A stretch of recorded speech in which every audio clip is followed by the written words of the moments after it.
Gram Kanhaiya को फतेहपुर तहसील जिला योजना भैया उन महान भाव में तरफ से 21 रुपए का पुरस्कार भैया को मेरी तरफ से बार-बार नमस्कार। ये रुपए ना निकाल में तरफ लगाए हैं पहला अरे केहू के प्यार में इतना ना सतावल जाला केहू के प्यार में इतना ना सतावल जाला दिल नमवा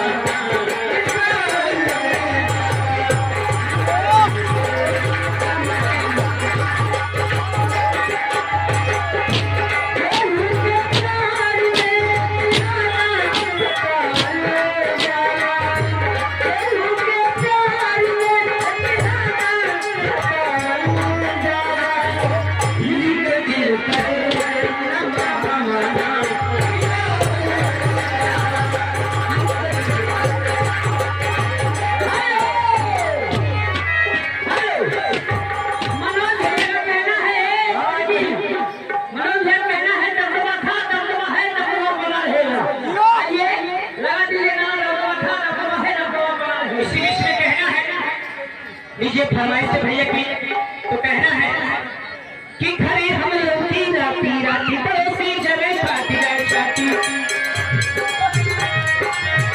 खरी हम लोटी राती राती पड़ोसी जमे पाती जाती विरोधी के गणपति पे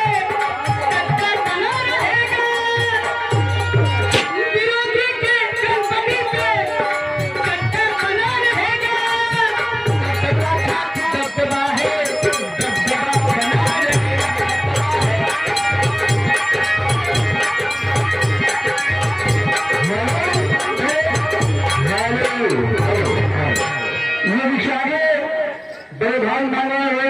महेंद्र एवं जीतन भाई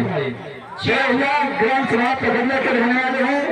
और मेहरबान की तरफ से इस पार्टी को 21 रुपए का सहयोग के रूप में प्रधान दान मिला है। मैं अपनी पार्टी की तरफ से बड़े भैया का हार्दिक स्वागत वंदन एवं अभिनंदन करते हैं। आप लोग की तरफ से मैडम अच्छी सी कर दो गुप्तदान महाकल्याण जय श्री राधे जय श्री राम। लेकिन कहना एक छोटी सी गजल लेकिन कहना है गजल के बोले फरमान में कहना है निकाहे मिला के पते बनेगा सजिया सूते पते सैयारी सियाई गईले सजिया सूते पते सैयारी सियाई गईले हम से सहाय गईले